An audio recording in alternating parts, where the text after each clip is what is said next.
Assalamualaikum warahmatullahi wabarakatuh. Balik lagi nih sama saya Hanizatul Hasanah Trisani, NPM 062, dan partner saya Anastasia Nabila Sari, NPM 078. Di sini saya akan menjelaskan tentang Fensim pada modul 3 di Lab SSI UPN Veteran Jawa Timur.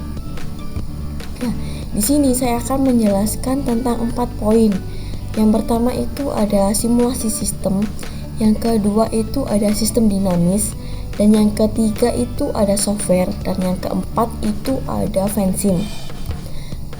Di modul 3 ini ada 3 tujuan. Yang pertama itu praktikan dapat menyelesaikan permasalahan industri dan disimulasikan secara sistem dinamis. Yang kedua itu adalah praktikan dapat memahami komen dalam aplikasi Fensim.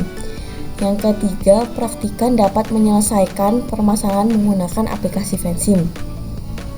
Di sini ada simulasi sistem.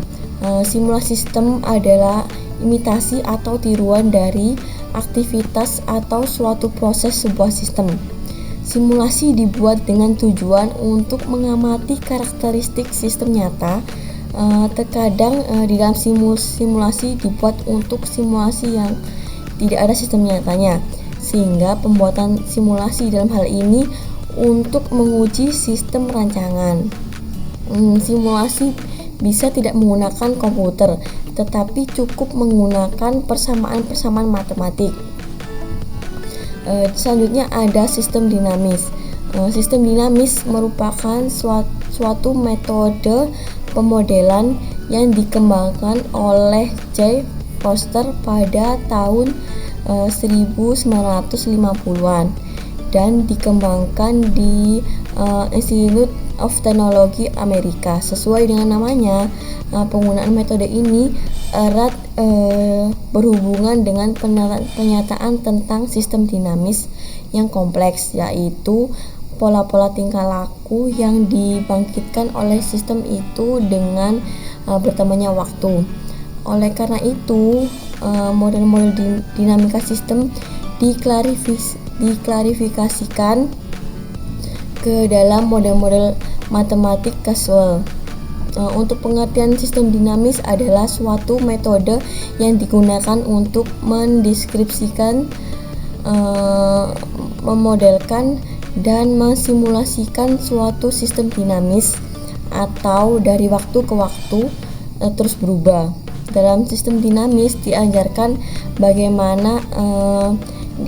secara sistem, artinya dapat menyelesaikan suatu masalah, tidak dilihat pada suatu pokok bagian saja, tetapi dilihat semua pengaruhnya terhadap semua yang berhubungan dalam permasalahan suatu sistem.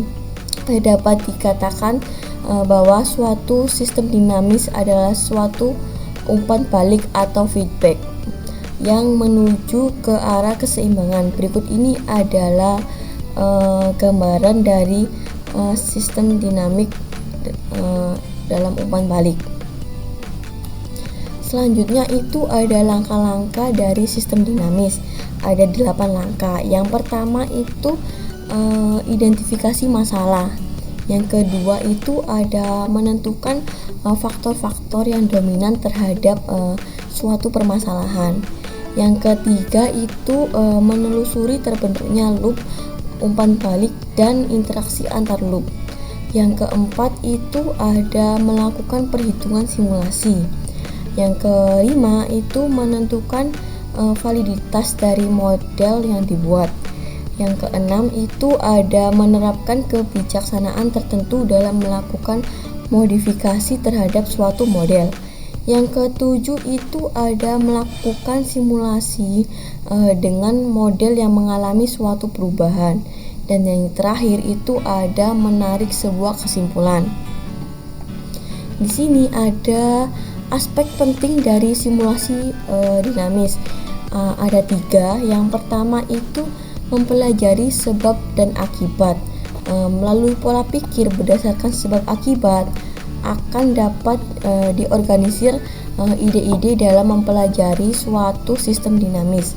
Contohnya itu ada inflasi. Yang kedua, aspek penting selanjutnya adalah umpan balik atau feedback. Di dalam metode simulasi sistem dinamis, pengaruh casual yang paling penting adalah pengaruh dari segala yang tercakup di dalam feedback loop. Dengan adanya feedback loop ini, maka faktor-faktor atau variabel-variabel dapat direduksi sampai taraf yang lebih kecil dan perhatian dapat lebih difokuskan kepada variabel-variabel tersebut. Yang ketiga itu ada sistem batasan.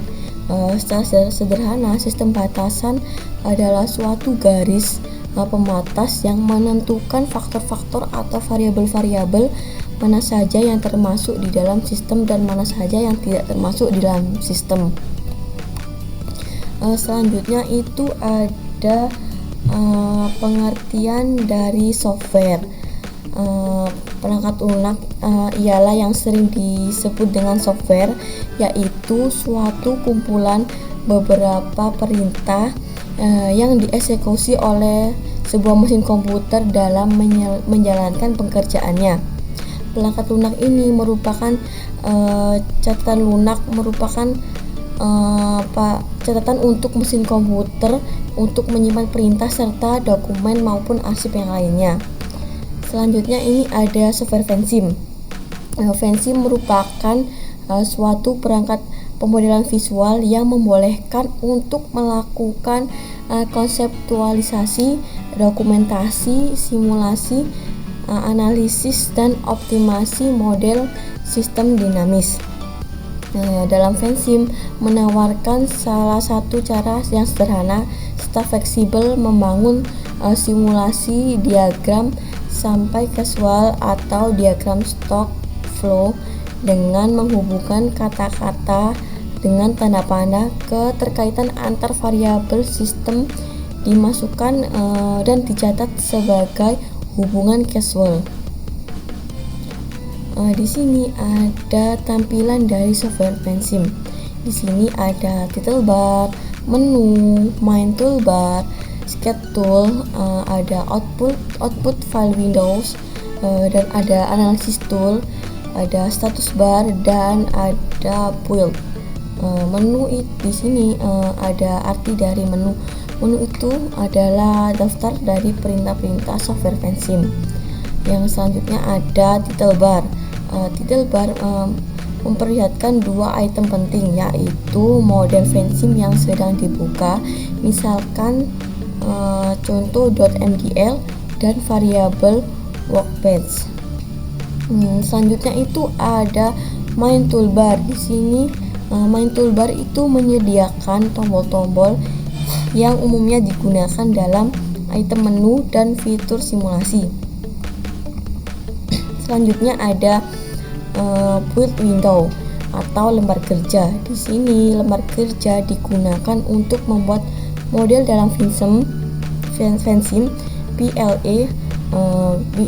Lembar kerja selalu muncul dengan sketch tool untuk membuat sketsa model atau menulis persamaan. Selanjutnya ada status bar. Status bar ini memperlihatkan kondisi sketsa dan objek dalam sketsa. Status bar mengandung tombol-tombol untuk mengubah kondisi suatu objek yang dipilih dan memindahkan tampilan atau view dalam berbagai jenis tampilan model. Selanjutnya ada output window. Di sini yang ditampilkan dengan mengeklik pada salah satu tombol analisis. Selanjutnya itu ada analysis tool, yaitu digunakan untuk memperlihatkan informasi tentang variabel workbench, baik tempat atau nilai dalam model atau perilakunya dari data simulasi. Selanjutnya itu ada control panel. Control panel membolehkan Anda untuk mengubah nilai setting awal yang mengatur operasi FANSIM, seperti variabel di mana yang dipilih atau dataset yang dimasukkan. Di sini ada studi kasus dalam penerapan software FANSIM, yaitu pada PT Aneka Tuna Indonesia, merupakan perusahaan yang bergerak di bidang makanan sarden yang menerapkan produksi make to stock dengan permintaan yang tidak menentu.